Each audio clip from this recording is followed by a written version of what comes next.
Good morning everyone. देखिए भाई, कल हमने बाबर को, उसके बाद में हुमायूं को और उसके बाद में शेरशाह सूरी को हमने डिस्कस किया है। इनके संबंध में कोई भी डाउट हो तो आप पूछ सकते हैं कमेंट बॉक्स में। बाबर, हुमायूं और शेरशाह, पिछले 2-3 क्लासेस के अंदर हमने इनको कंप्लीट किया है। आज जो नेक्स्ट टॉपिक हमारा होगा या नेक्स्ट रूलर जो हमारा होगा, उसको हम पढ़ेंगे अकबर के रूप में। अकबर के रूप में ऐसी कई सारी बातें होंगी जो आपको जाननी चाहिए और एग्जाम के दृष्टिकोण से बहुत ही महत्वपूर्ण है। देखिए, आप जब अकबर को आप पढ़ते हैं तो आप अकबर को कई सारे फेजेस के अंदर आप पढ़ते हैं कि अकबर एक साम्राज्यवादी शासक था। अकबर साम्राज्यवादी शासक के साथ साथ में आप देखते हैं उनकी धार्मिक नीतियों को आप देखते हैं। धार्मिक नीतियों के साथ में आप उनकी जो आर्थिक जो नीति थी उन आर्थिक नीतियों को देखते हैं, या कई सारी ऐसी पॉलिसीज थी जो अकबर के द्वारा ही, अकबर के समय में ही शुरू की गई। उन चीजों का आप यहाँ पे डिस्कस करेंगे। तो सबसे पहले हम जानेंगे कि प्रारंभिक जीवन अकबर का किस प्रकार से व्यतीत हुआ, या फिर आप देखेंगे किस प्रकार से अकबर गद्दी पर बैठा, या गद्दी पर बैठने पर कैसे उसने अपने साम्राज्य को एक्सपेंड किया या अपने साम्राज्य का विस्तार किया। 2 से 3 क्लासेस के अंदर ये हमारा कंप्लीट होगा भाई। ओके, तो सबसे पहले आप एक चीज देखिए, आपको यहाँ पे मैं स्क्रीन के ऊपर अगर शो हो रहा है आपको, तो दूसरा जो एक फोटो शो हो रहा है वो आपका है हेमू का। हेमू का, ये आपका हेमू है और ये आपका अकबर है और ये आपका हेमू है। देखिए, आप कई सारी ऐसी चीजें आप जानिएगा स्टूडेंट, चूंकि अभी आप एग्जाम दे रहे हैं नेट का। और एक चीज ये ध्यान रखिएगा कि जिस तरीके से एग्जाम में क्वेश्चन बन रहे हैं तो हेमू पर क्वेश्चन आने की संभावना बहुत ज्यादा रहती है। या फिर अकबर के समय में महाराणा प्रताप वाला संघर्ष आप देखते हैं, अकबर महाराणा प्रताप पर क्वेश्चन आने की संभावना बहुत ही ज्यादा यहाँ पे प्रतीत होती है, जिस तरीके के पिछले 2-3 सालों के अंदर आपके क्वेश्चन बन रहे हैं। तो पहले मैं एक बार आपको हेमू के बारे में बताता हूं कि देखिए, हेमू जो कि एक नमक का व्यापारी था, जो कि एक नूनिया था, जिसका जन्म जो है राजस्थान के अलवर के अंदर जिसका जन्म होता है, और अलवर के पास में ही रेवाड़ी में ये अपना व्यापार ये करता था। आप 1540 में देखते हैं कि सूर साम्राज्य हमारा स्थापित हो जाता है। हुमायूं देश छोड़ देता है और शेरशाह सूरी यहाँ पे शासन करना शुरू कर देता है 1540 और 45 के बीच में। आप उस समय में देखेंगे कि हेमू जो है, या हेमचंद्र भी बोल सकते हैं, कि उनके समय में एक सामान्य सा एक अधिकारी था। उनके समय में एक सामान्य सा अधिकारी था शेरशाह सूरी के समय में। जो मुख्य अधिकारी शेरशाह सूरी के समय में था वो था आपका ब्रह्मजीत गौड़। ब्रह्मजीत गौड़ मुख्य अधिकारी के रूप में था। लेकिन आप एक चीज दूसरी पाते हैं कि भाई, हेमचंद्र का जो किरदार बढ़ा, जो नायकत्व बढ़ा, वो इस्लाम शाह सूरी के समय थोड़ा बढ़ा। और उस इस्लाम शाह सूरी के बाद में जाके आगे आदिल शाह सुर के समय में इनको वही स्थान प्राप्त हुआ सुर साम्राज्य में, जो स्थान शेरशाह सूरी के समय में ब्रह्मजीत गौड़ को था। जो स्थान शेरशाह सूरी के समय में ब्रह्मजीत गौड़ को था, वही स्थान आदिल शाह सुर के समय में हेमू को प्राप्त हुआ। यहां तक बात सही हुई। अब आपने एक कहानी देखी कि भाई किस प्रकार से पहले तो हुमायूं अपना निर्वासन जीवन जी रहा था, लेकिन 1555 में दोबारा आता है, गद्दी पर बैठता है, मच्छीवाड़ा सरहिंद की लड़ाई लड़ता है और कुछ समय के लिए गद्दी संभालता है। लेकिन तभी दीनपना नामक जो बिल्डिंग बनाई थी उसकी शेरमंडल नामक सीढ़ियों से गिरता हुआ, लुढ़कता हुआ उनकी मृत्यु हो जाती है। और इसका फायदा चूंकि भाई इन अफगानों ने जो द्वितीय अफगान वंश की जो स्थापना हुई, यानी कि शेरशाह सूरी के द्वारा, इन्होंने मुगलों की जगह पे की। मुगलों ने पहले अफगानों की जगह पे की थी। अब चूंकि हुमायूं ने फिर दोबारा अफगानों को यहां से हटाया, तो फिर आदिल शाह सूरी ये चाहेगा कि भाई हम अब हुमायूं की मृत्यु हो गई है और कोई ऐसा साम्राज्य तो अभी तक मुगलों ने स्थापित नहीं किया था कि बहुत ही सुरक्षित साम्राज्य मुगलों का हो और इसमें कोई समस्या या कोई विघ्न जो है इसके अंदर नहीं आने वाला हो। ऐसा तो कोई साम्राज्य मुगलों का नहीं था। और आप जानते हैं कि भाई इनकी आप जानते हैं कि इनकी मृत्यु के बाद में, हुमायूं की मृत्यु के जिस समय में हुई, उस समय में मात्र अकबर की आयु 13 साढ़े 13 साल अकबर की आयु थी। और आप एक चीज देखिएगा कि 13 साढ़े 13 साल का कोई भी व्यक्ति कितना अपना सूझबूझ से या क्या कार्य कर सकता है, कोई भी व्यक्ति 13 साल का, आप एक आइडिया लगाइएगा। और ऐसा राज्य तो हुमायूं ने नहीं छोड़ा था कि अकबर के लिए वो राज्य सुरक्षित हो। तो इसका फायदा आदिल शाह सुर ने उठाने का भरसक प्रयास किया। और आदिल शाह सुर ने इस, चूंकि महत्वपूर्ण दूसरे नंबर का अधिकारी यही था, दूसरे नंबर का अधिकारी हेमू ही हुआ करता था, और अपने इस अधिकारी को बंगाल से भेजा कि जाइए आप, और हुमायूं की मृत्यु हुई है और आप इसका मतलब फायदा उठाइए और दोबारा से गद्दी यहाँ पे काबिज कराइए। हेमू की अगर हम बात करेंगे अभी, तो मैंने बताया कि ये आता है आगरा को, हुआ आगरा को जीतता है। आगरा को जीतता हुआ दिल्ली को भी जीत लेता है। देखिए कितना बड़ा किरदार हेमू का इस समय में हुआ करता था। आगरा को जीता ही जीता है, आगरा के साथ में दिल्ली को भी हेमू ने जीत लिया, हेमचंद्र ने। और सबसे बड़ी बात क्या है, दिल्ली को दिल्ली दिल्ली को हेमचंद्र ने जीतने के बाद वहां से जो अधिकारी था, मुगल अधिकारी, बहुत ही रिनोन्ड अधिकारी था, तारदी बेग खान। वो तारदी बेग खान जो है दिल्ली को छोड़ देता है और अकबर के पास पहुंच जाता है। चूंकि अकबर उस समय में जो है, चूंकि उनका राज्याभिषेक भी कलानौर के अंदर हुआ था, तो दिल्ली में तो अभी तक जो है अकबर नहीं पहुंचा था, तो तारदी बेग खान पहुंच के वहीं चला जाता है। और यहाँ पे हेमचंद्र या हेमू जो है विक्रमाजीत या विक्रमादित्य का टाइटल धारण करके अपने आप को स्वतंत्र ये घोषित कर लेता है। यानी कि आप एक बात बोलेंगे, अपने आप को स्वतंत्र घोषित कर लेता है। किससे? आदिल शाह सुर से। कभी बात पूछी जाए कि किसके प्रतिनिधि के रूप में इसने आक्रमण, मतलब कि आक्रमण करने के लिए भेजा गया था, तो आपको पता होना चाहिए आदिल शाह सुर के नेतृत्व में। कभी मैं आपसे पूछूं कि पानीपत की दूसरी लड़ाई किस किस के बीच में हुई, सामान्य बहुत सारे स्टूडेंट का आंसर यही आता है कि ये लड़ाई जो है अकबर हेमू के बीच में हुई है। नहीं, अकबर शासक, मतलब आप यहाँ पे देखोगे या तो शासक शासक का नाम ले रहे हैं तो अकबर का और आदिल शाह सुर का लीजिए, क्योंकि वो आदिल शाह का प्रतिनिधि था। और जब बात आप हेमू की कर रहे हैं तो भाई हेमू तो प्रतिनिधि के रूप में लड़ाई तो लड़ रहा था, ठीक है। फिर बैरम खान का नाम लीजिए या शहबानी खान का नाम लीजिए उधर उज्बेक का, तो फिर इस प्रकार से आप इसका विशेष तौर पे ध्यान रखना है। तो यहाँ पे हेमचंद्र जो है अपने आप को स्वतंत्र कर लेता है, अपने आप को हेमचंद्र जो है इंडिपेंडेंट अपने आप को कर लेता है। तो यहाँ पे एक चीज आप ये देख रहे हैं भाई कि इंडिपेंडेंट ही अपने आप को करता है।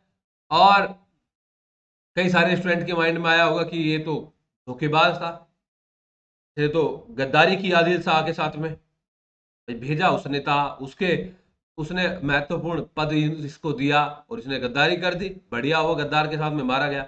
ऐसा सोचते होंगे कुछ सारे लोग, एक स्कूल ऑफ थॉट है ऐसा भी। तो आप अगर प्रथम दृष्टया आप देखोगे कि हाँ क्या उसने गद्दारी की, तो ये बात तो आपको देखने को मिलेगी कि हाँ भाई उनका उनका प्रतिनिधि था, उन्होंने भेजा था और इन्होंने अपने आप को स्वतंत्र कर लिया। फिर लेकिन जैसे ही आप दूसरे दृष्टया आप देखते हैं तो आप पाते हैं तो ये तो समय की चाल थी भाई, ये तो उस समय में युद्ध में होना ही था। तो अगर आप इस प्रकार से आप गद्दार बोलोगे तो बाबर के सभी बेटों को आप गद्दार बोलिए। कामरान ने भी अकबर को तोप के मुंह के आगे अड़ा के जो है किले पे खड़ा किया था, तो आप जो है कामरान को गद्दार बोलिए, आप जो है हस्करी को गद्दार बोलिए, आप जो है हिंडाल को गद्दार बोलिए, आप जो है जहांगीर को गद्दार बोलिए कि जहांगीर ने अपने पिता के खिलाफ ही विद्रोह कर दिया था अकबर के खिलाफ।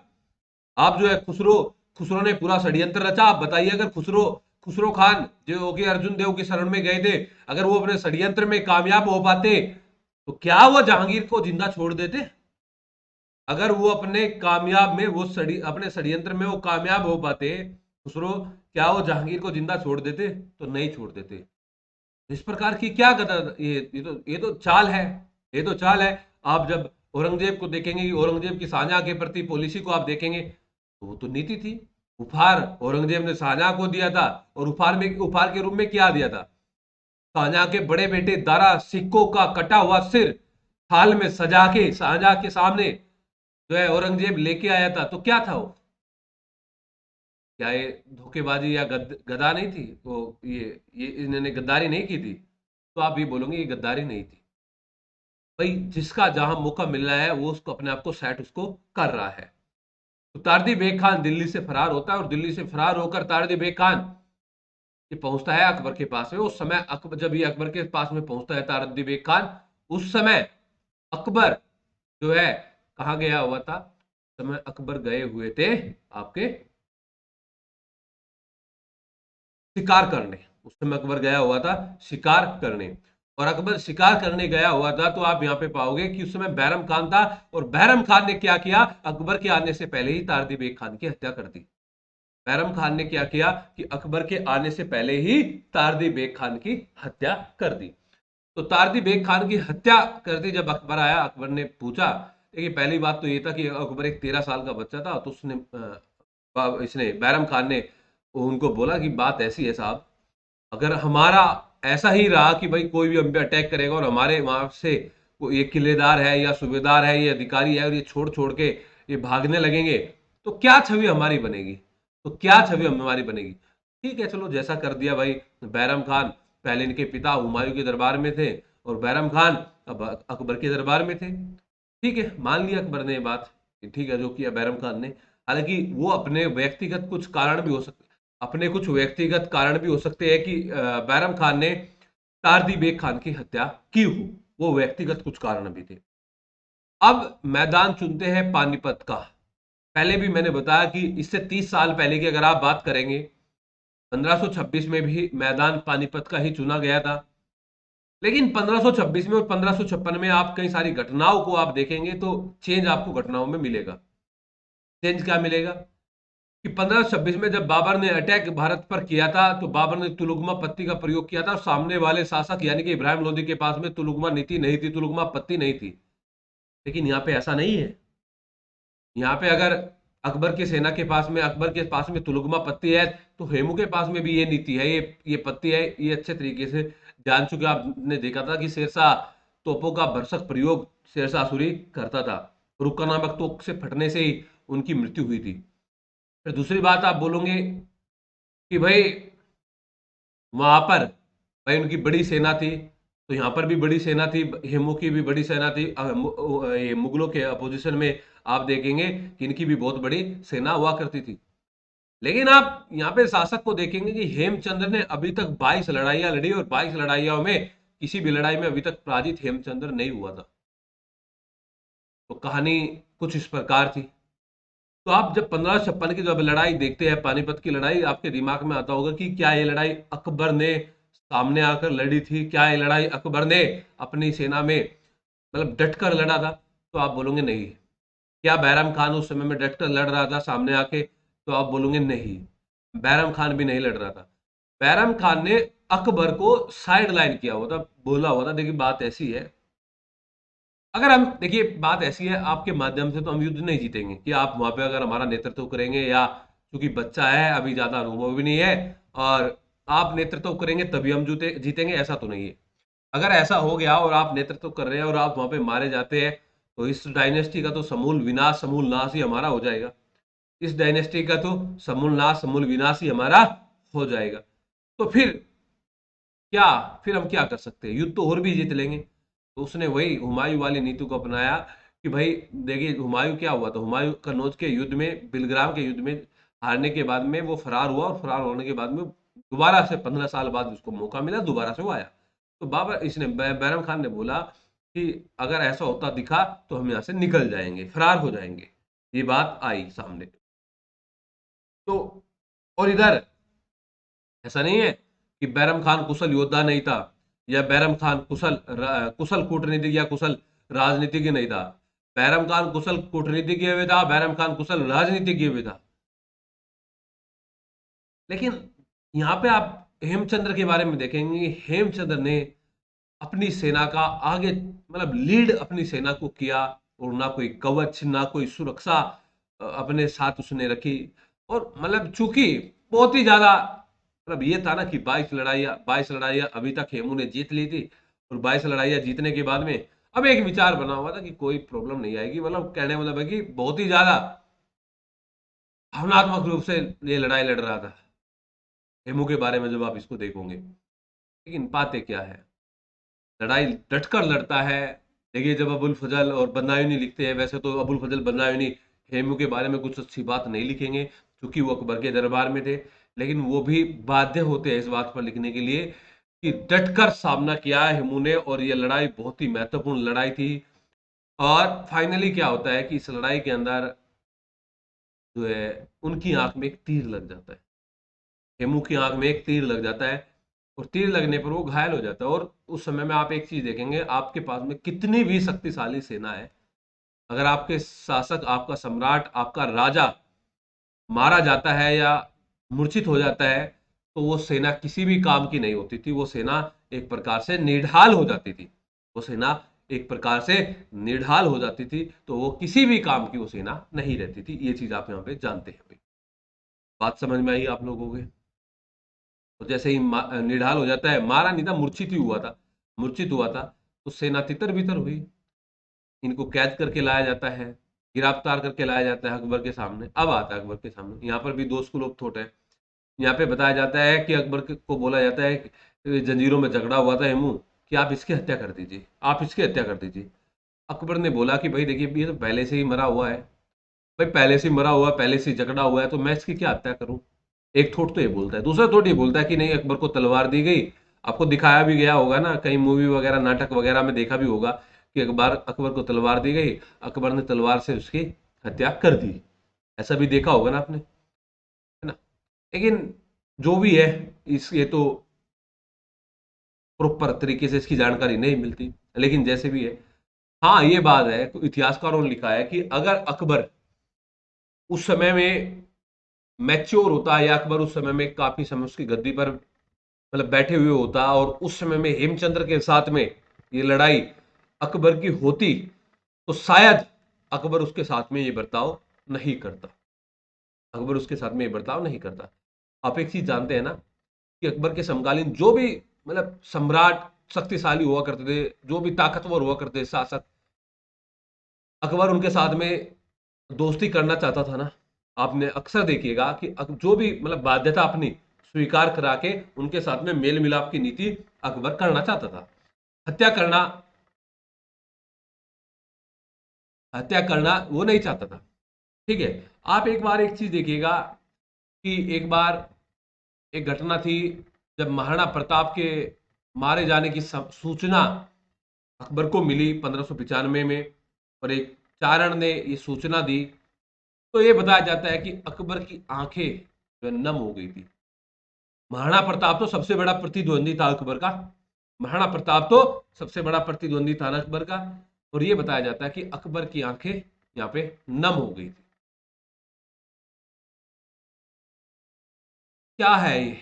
और लगातार संघर्ष भी रहा महाराणा प्रताप ने तो, एक मेवाड़ ही एक ऐसा राजा था राजस्थान का, अगर मेवाड़ राजस्थान माइनस मेवाड़ की बात करेंगे आप, कि मेवाड़ को छोड़कर और तो अकबर ने सारा का सारा अपने अधीन कर लिया, और तो सारे के सारे को अपने अधीन कर लिया। और मेवाड़ ने कोई संधि नहीं की थी, मेवाड़ ने तो आगे जाकर जहांगीर के समय में, आगे जाकर जहांगीर के समय में मेवाड़ राज्य ने संधि की थी।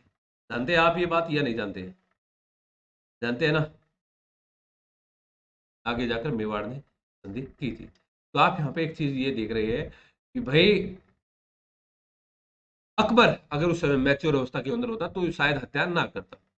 तो ये कहानी थी हेमचंद्र की या विक्रमादित्य की। और एक दूसरी बात, अगर इस लड़ाई में अकबर हार जाता इस लड़ाई में अकबर, तो दोबारा से अफगान डायनेस्टी का रूल नहीं होता भारत पर, एक हिंदू साम्राज्य का रूल यहाँ पे भारत में स्थापित होता, एक हिंदू साम्राज्य का रूल भारत के अंदर स्थापित होता।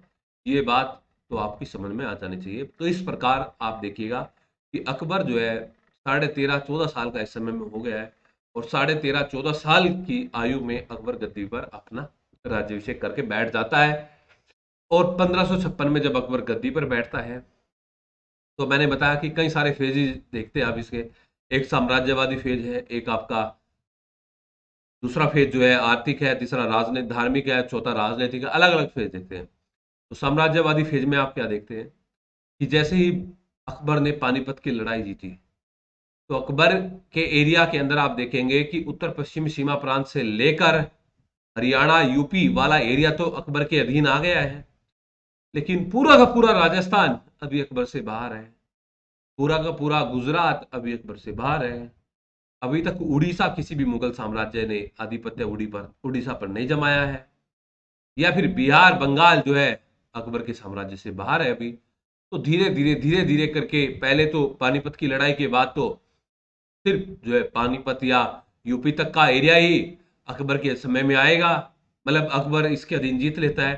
फिर आगे साम्राज्य विस्तार वाली नीति को अपना ये रखता है, आगे साम्राज्य विस्तार वाली नीति को अपनी ये जारी करता है।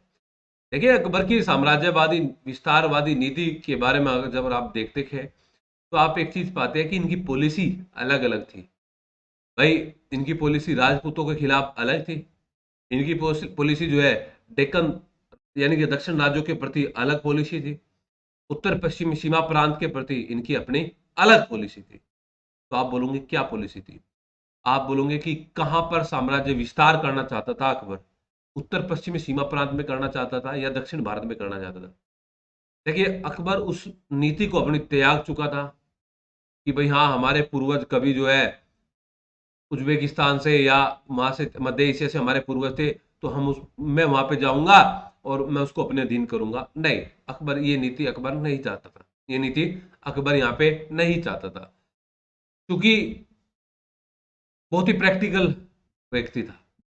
फायदा भी तो नहीं लग रहा था कुछ, ये जो है अपना फायदा भारत के अंदर ही देख रहा था, और भारत में ये राजपूतों के साथ में नीति को जारी करके ये दक्षिण भारत की तरफ ही अपना विस्तार करना चाहता है। देखिए बाबर और हुमायूं का जब आप बाबर को पढ़ते हैं, जब आप हुमायूं को पढ़ते हैं, तो बाबर और हुमायूं के समय में आप दक्षिण भारत में कुछ भी ऐसा नहीं देखते कि उनका कोई भी विस्तार या कोई भी उनके द्वारा कोई भी पर्यटन किया गया हो। पहला शासक ऐसा आप देखेंगे कि अकबर ही होगा जो दक्षिण भारत में जो दक्षिण भारत में अपना विस्तार करने का पर्यटन करेगा, दक्षिण भारत में अपना विस्तार करेगा, पर्यटन करेगा। और आप देखेंगे खानदेश, अहमदनगर, गोलकुंडा, बीजापुर, इनको लेने का प्रयास करेगा। खानदेश वाला तो आसानी से मान भी जाएगा, आप देखेगा कि भाई उनको बोलेगा कि आप हमारे अधीन आ जाइए, नहीं तो आपको किया जाएगा जबरदस्ती अधीन, हमें टैक्स दीजिए। खानदेश मान गया लेकिन अहमदनगर नहीं माना। और आप बाद के समय में आप ये भी पाओगे कि जो है अहमदनगर को आधा ही मिला पाया, और आधा इसलिए मिला पाया अहमदनगर को चूंकि पूरा मिलाने का समय ये नहीं था कि उसको तभी जानकारी जो है ऊपर से मिली कि भाई सलीम ने विद्रोह कर दिया है, तभी जानकारी उसको मिली कि सलीम ने विद्रोह कर दिया है, और सलीम ने विद्रोह कर दिया है तो वापस जाना पड़ेगा। तो अहमदनगर को आधा ही जीत पाया था। तो प्रयास किया था साउथ में अपना एक्सपेंशन करने का अकबर के द्वारा। इधर मध्य एशिया में नहीं करना चाहता था, ये ईरान उज्बेकों के संघर्ष में नहीं घुसना चाहता था, क्योंकि एक बार मदद भी मांगी थी कि बोला था ईरान पे अधिकार कर लीजिए। और ईरान पर अधिकार करने का देखिए कितना बढ़िया कारण इन्होंने बताया था। वैसे कर सकता था ईरान पे अधिकार, कोई बड़ी बात नहीं थी, लेकिन इन्होंने कहा था कि नहीं, और इनको ये बोला गया था ईरान के अंदर सिया धर्म है और आप तो सुन्नी धर्म के हैं, तो आप ईरान पे अधिकार कर लीजिए। इन्होंने कहा था कि नहीं साहब, कैसे अधिकार कर ले, हमारे वालिद साहब, हमारे पिता हुमायूं मरहूम, उन्होंने शरण दिया था, तो हम कैसे अधिकार कर ले उस पर। तो ये बढ़ना ही नहीं चाहता था उज्बेकों और ईरानियों के संघर्ष में। और अगर आप एक मोटी मोटी बात आप देखेंगे, अगर ये ईरानियों को समाप्त करने की कोशिश करता या समाप्त भी कर देता, तो इनका फिर डायरेक्ट जो आक्रमण, जो युद्ध होता, वो उज्बेकों के साथ उन्होंने होता। अब उज्बेक जो है ईरानियों के साथ में अपने संघर्ष में व्यस्त थे, उज्बेक ईरानियों का लगातार संघर्ष चल रहा था और ये उससे बचना चाहता था।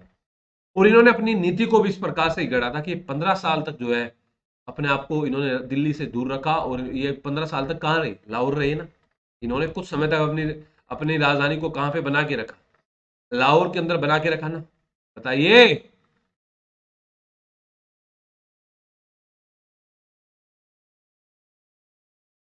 तो कुछ प्रकार से इस प्रकार से आप अकबर की पॉलिसी को आप देख रहे हैं कि ये उत्तर पश्चिम भारत में अपना एक्सपेंशन नहीं करना चाहते, दक्षिण भारत में करना चाहते हैं। राजपूतों के खिलाफ मैंने बताया कि सबसे पहले तो ये जो आपका जो भरमल है, ये अपने आप ही स्वतः ही आके संधि करता है, समझौता करता है, शादी विवाह करता है। इसके बाद में चूंकि आप देखते हैं कि भाई इनकी एक नीति थी, एक पॉलिसी थी कि बिना राजपूतों के हम अच्छी तरीके से यहाँ पे अपना शासन साम्राज्य को यहाँ पे हम नहीं चला सकते, बिना राजपूतों के अपने शासन को नहीं चला सकते। उनकी भागीदारी हमें अपने शासन के अंदर चाहिए ही चाहिएगी, भागीदारी उनकी प्राप्त हमें करनी ही करनी है।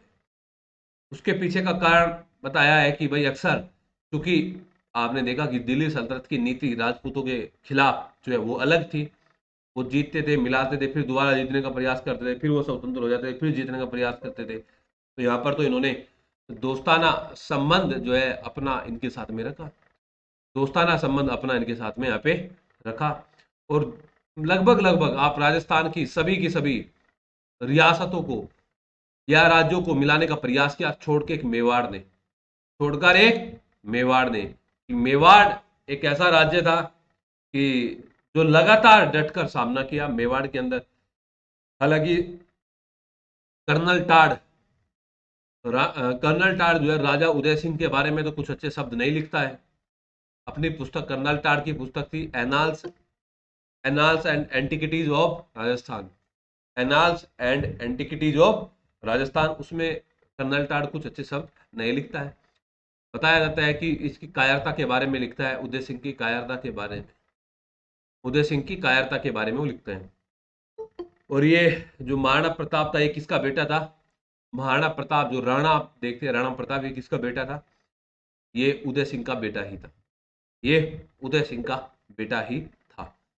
और आप एक चीज जानते हैं कि उदय सिंह की जान किस महिला ने बचाई थी, ये भी आपको पता होनी चाहिए।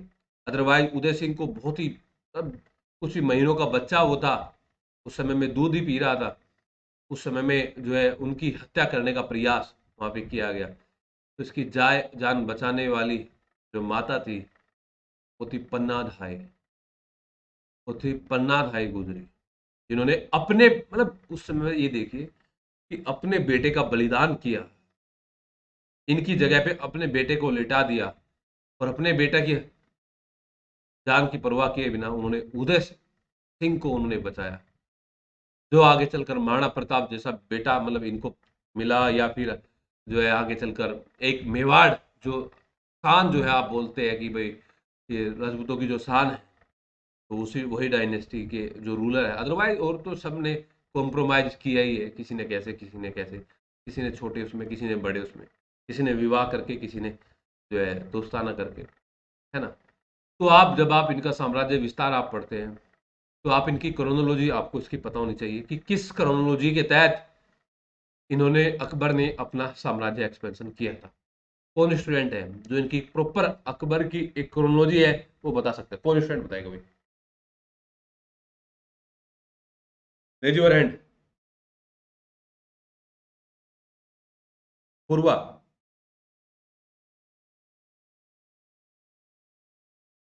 ट्राई कर सकते हैं। हाँ प्रयास करिए, ट्राई तो करना है।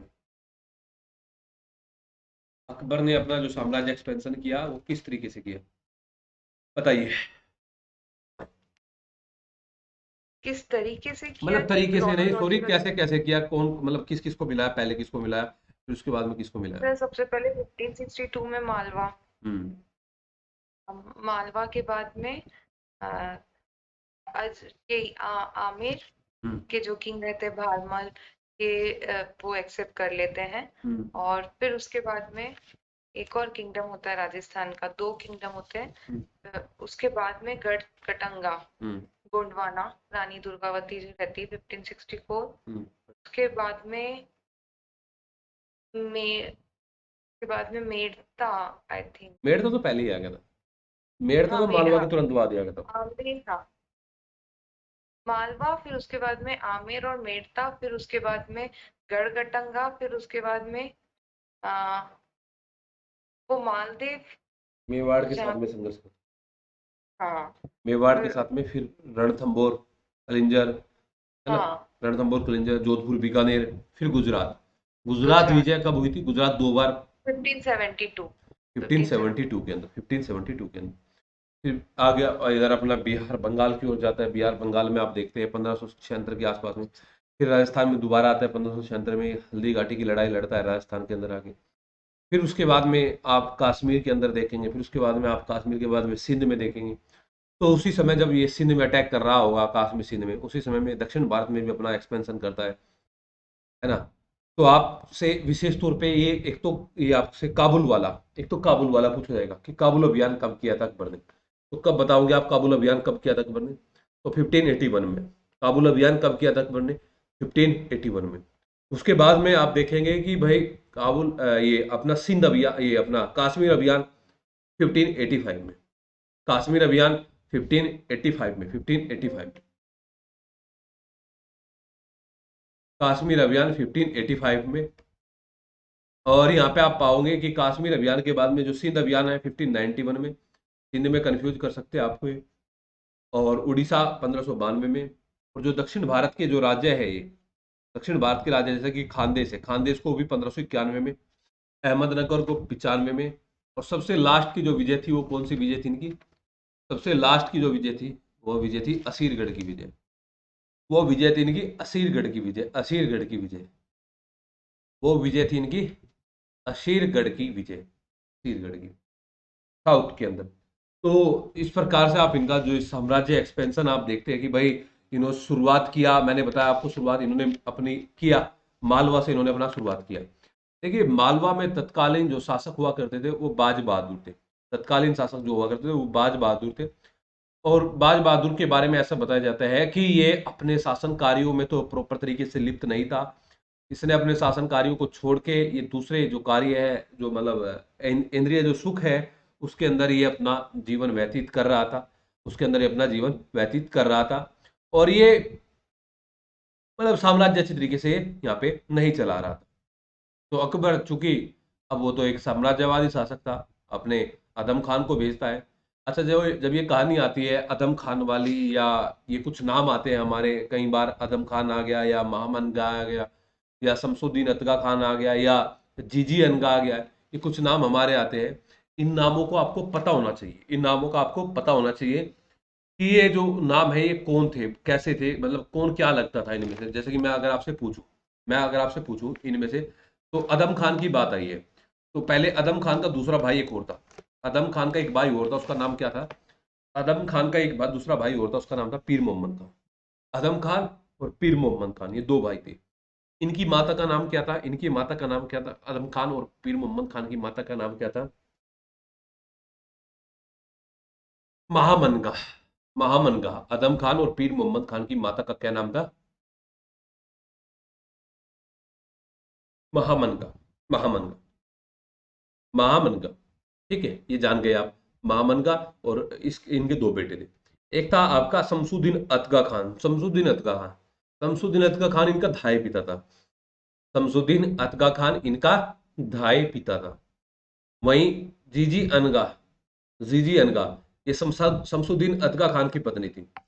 जीजी अनगा ये शमसुद्दीन अतगा खान की पत्नी थी। और वहीं पे एक नाम आता है अजीज कोका, अजीज कोका या कोतलतास, अजीज कोका या कोतलतास के नाम से आप जानते हैं। तो अजीज कोका इनका बेटा था शमसुद्दीन अतगा खान का, और जीजी अनगा का। तो कभी भी ये नाम आए ना, क्योंकि ये एक पूरा पूरा एक वो बना हुआ था, तो उसी में ये नाम आपको याद रखने हैं, सिर्फ कौन क्या था वो याद रखना है। जैसे कि आप अकबर शुरुआती समय में शासन करेगा, और उसके बाद में कुछ समय बाद में अकबर जो है बैरम खान से अपना पीछा छुड़वाने का प्रयत्न करेगा। और पीछा छुड़वाने का प्रयत्न करेगा, ये बताया जाता है कि शमसुद्दीन अतगा खान ने शिवालिक की तलैटी में जो है तिलवाड़ा के युद्ध में बैरम खान को पराजित किया था। शमसुद्दीन अतगा खान ने जो है शिवालिक के मैदान में, शिवालिक की तलैटी में बैरम खान को पराजित किया था। तो ये पेटीकोट शासन था, ये पर्दा शासन था, या ये महिलाओं का एक शासन था? जैसे कि मैंने बताया कि कुछ समय महाराणा रंजीत सिंह पर भी आप इनका प्रभाव देख सकते हैं, महाराणा रंजीत सिंह पर भी आप महिला प्रभाव आप देख सकते हैं। वही प्रभाव जलालुद्दीन अकबर, या जिसको जलालुद्दीन अकबर या अपने युग, ये आप बोल सकते हैं मनुष्यों का जन्मजात शासक इनको बोला गया है, उनके खिलाफ था। तो जब मैं बात मालवा की कर रहा था, तो मालवा में समकालीन शासक बाज बहादुर था, वो बिल्कुल भी अपने शासन के प्रति जागरूक नहीं था। तो वहां पे अकबर जो है अदम खान को भेजता है, और वहां पे इस युद्ध का जो प्रत्यक्षदर्शी था, युद्ध का प्रत्यक्षदर्शी था बंदायूनी। क्योंकि आप जानते हैं ना कि भाई पानीपत की दूसरी लड़ाई में प्रत्यक्षदर्शी कौन था? पानीपत की दूसरी लड़ाई में प्रत्यक्षदर्शी कौन था? कभी भी आपसे पूछ लिया जाता है, पानीपत की दूसरी लड़ाई में प्रत्यक्षदर्शी कौन था पानीपत की? आरिफ, आरिफ। तो हल्दी घाटी, सॉरी, यहाँ पे इतिहासकार, यहाँ पे युद्ध में प्रत्यक्षदर्शी था अदम खान। और आपसे हल्दी घाटी में भी पूछा जाए, तो हल्दी घाटी में भी जो प्रत्यक्षदर्शी होगा वो अदम खान ही होगा। हल्दी घाटी में भी जो प्रत्यक्षदर्शी होगा, सॉरी अदम खान बोल क्या रहा हूं, निकल क्या रहा है मुंह से, बंदायूनी होगा, वो बंदायूनी ही होगा, बंदायो नहीं, और यहाँ पर भी बंदायो नहीं होगा। ये बात समझ में, जैसे कि पानीपत की तीसरी लड़ाई में काशीराज पंडित था, पानीपत की तीसरी लड़ाई में काशीराज पंडित था, तो यहाँ पर अदम खान को भेजा था। और यहाँ पे क्या किया अदम खान ने, उसको, वो तो भाग चुका था पहले ही, बाज बहादुर, और वहां पे अपने कब्जे में ले लिया अदम खान ने। लेकिन अदम खान अपने कब्जे में लेके वहां पे हिसाब किताब के अंदर अदम खान ने कुछ गबन किया, कुछ चोरी की। लेकिन वहीं पे आप दूसरा व्यक्ति का नाम आप देखते हैं, हिसाब किताब मांगने के लिए शमसुद्दीन अतका खान ने, अतका खान उसको उससे ले रहा था। आपने कभी नाटक में भी देखा होगा कि शमसुद्दीन अतगा खान की हत्या ये अदम खान कर देता है, जो धाय पिता अकबर का होता है। इससे अकबर को बहुत गुस्सा आता है। और आपने कभी देखा होगा सीरियल वगैरह में कहीं पर कि आगरा के किले से जो है अकबर जो है इस अदम खान को फेंक देता है। हाँ, अच्छा, मूवी में देखा है तो। नानक नानक भी थे क्या प्रत्यक्षदर्शी सेकंड पानीपत वार के? हाँ, गुरु नानक भी थे क्या सेकंड जो पानीपत हुआ था उसके प्रत्यक्षदर्शी? गुरु नानक साहब अपना अंतिम समय कब बिताए थे बताना एक बार अनुराधा। गुरु नानक साहब लास्ट जो उनको अंतिम सांस उन्होंने लिए थे वो कब लिए थे? क्या इस समय तक 1556 तक थे गुरु नानक? 1539 में बता रही है जो, और ये सही भी है, 1539 में लिए थे, तो 1556 में कैसे प्रत्यक्षदर्शी हो सकते हैं गुरु नानक? अकबर का तो जन्म भी नहीं हुआ था तब तक। तो फिर फर्स्ट वार के थे फिर ये? नहीं, फर्स्ट वॉर के भी नहीं थे, कौन कह रहे हैं? कौन के थे? क्वेश्चन में पढ़े थे इसीलिए कंफ्यूजन। व्हाट्सएप ग्रुप में पढ़े होंगे कहीं, या बुक में पढ़े थे? फिर वो सॉल्व पेपर था उसमें। हाँ, वो ऐसे कॉपी पेस्ट होगा कहीं, कॉपी पेस्ट होगा अनुराधा है ना। ठीक है। Okay sir. ठीक है, तो ये मालवा की बात आप कर रहे थे, मालवा की बात आप ये कर रहे थे। तो मालवा में यहाँ पे आदम खान की हत्या जो है अकबर यहाँ पे कर देता है। और इसके बाद में दूसरे बेटे, मतलब जो महामन गांव के दूसरे बेटे थे आदम खान के अलावा, पीर मोहम्मद, उनको वो दोबारा से वहां पे भेज देता है, मालवा का सूबेदार बना देता है। तभी जो है बाज बहादुर जो है खानदेश के सुल्तान की मदद से दोबारा से अटैक कर देता है। उस समय पीर मोहम्मद भागता हुआ जो है नर्मदा नदी में डूब के मर जाता है, नर्मदा नदी में डूब के मर जाता है। यानी कि अदम खान भी मारा गया, यानी कि पीर मोहम्मद खान भी मारा गया, यानी कि शमसुद्दीन अतका खान भी मारा गया, और अपने बेटे के वियोग में जो है मामनगा भी मारी जाती है। अपने बेटे के वियोग में मामनगा भी मारी जाती है, मतलब मर जाती है मामनगा भी, जो उनकी दाई माता थी, है ना। तो आप देख रहे हैं कि 1561-62 तक जो है सभी के सभी जो कंट्रोलर थे वो सारे के सारे मारे जाते हैं, और बैरम खान तो मारा ही गया। बैरम खान, अदम खान, पीर मोहम्मद खान, मामनगा, शमसुद्दीन अतगा खान, ये सब मारे जाते हैं। ये मालवा विजय थी, है ना। मालवा आप जानते हैं कि पहले मालवा पर कंट्रोल जो है हुमायूं के समय में भी किया जाने का प्रयत्न किया गया। मालवा के बाद में जो है आप मेड़ता देखते हैं, तो मेड़ता के अंदर आप इतना याद रखिएगा कि अभियान किसने किया था, मेड़ता वाला अभियान जो है किसने किया था, मेड़ता वाला अभियान किया किसने था, इतना याद रखिएगा। तो मेड़ता अभियान किसने किया था भाई?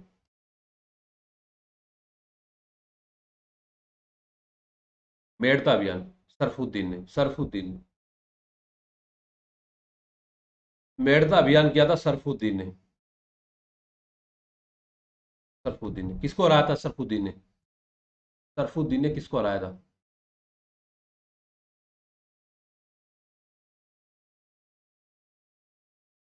जयमल को, जयमल को। ठीक है। इसके बाद में आपने बताया गढ़कटंगा अभियान किया। गढ़कटंगा अभियान में आप देखते हैं कौन था वहां पे? रानी दुर्गावती। गढ़कटंगा अभियान में कौन था भाई? रानी दुर्गावती। बस आपने क्या याद रखना है, इनका कौन वहां पे शासक या शासिका थी, या अभियान किसने किया, इतना याद रखिएगा। कौन शासक या शासिका थी, या अभियान किसने किया, वो याद रखिएगा। रानी दुर्गावती थी। मेवाड़ के संबंध में मैंने बताया राणा उदय सिंह के बारे में, कि उदय सिंह को डरपोक डरपोक शासक के बारे में बताया गया है। ये इन्होंने अ, आपका कर्नल टाड ने इनको एक उसमें बताया गया है। फिर इसके बाद में आप देखते हैं कि भाई इन्होंने जो है वहां पर, लेकिन जयमल और फत्ता, मैं जब महाराणा प्रताप के बारे में बता रहा ना कि उनकी मृत्यु का समाचार पत्र मिला और इन्होंने आंखें नम कर ली, और मैं बता रहा था कि ये जो है हेमचंद्र हेमू के खिलाफ भी शायद ये बर्ताव ना करते, तो देखिए जयमल और फत्ता बहुत ही मतलब बहादुर से लड़े थे, और उनके बाद भी अकबर ने उनको सम्मान दिया या नहीं दिया? अकबर ने उनको सम्मान दिया या नहीं दिया? अकबर ने उनको सम्मान दिया और उनको कहाँ पर उनकी मूर्ति लगवाई गई? आगरा किले के अंदर प्रवेश द्वार पे उनकी मूर्ति को लगवाया गया। हालांकि बाद में उन मूर्तियों को औरंगजेब ने हटवा दिया। बाद में उन तो मूर्तियों को ये जयमल, तो जो ये जयमल यहाँ मिर्ता में हार जाता है वही यहाँ पे होता है क्या? हम्म जो जयमल यहाँ मिर्ता में हार जाता है सरफुद्दीन से, वही यहाँ पे होता है क्या जयमल और फत्ता के रूप में, कि दूसरा जयमल? दूसरा जयमल भी तो अधिकारी था।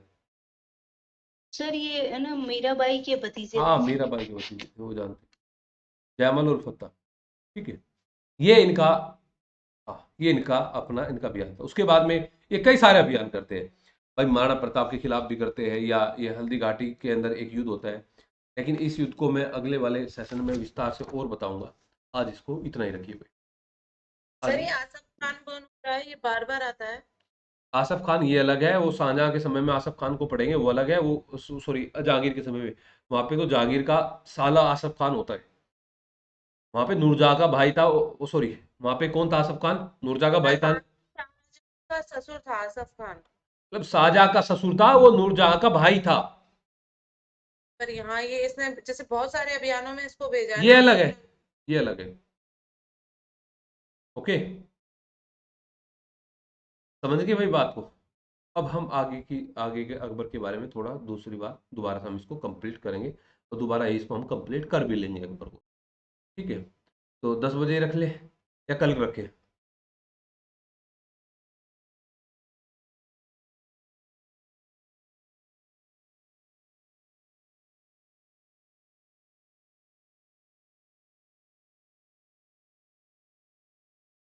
ग्यारह नहीं सर रख? 10:30, नहीं 10:30 कर दीजिए सर। वो थोड़ा सा अपना भी होता है, मेरा भी काम होता है।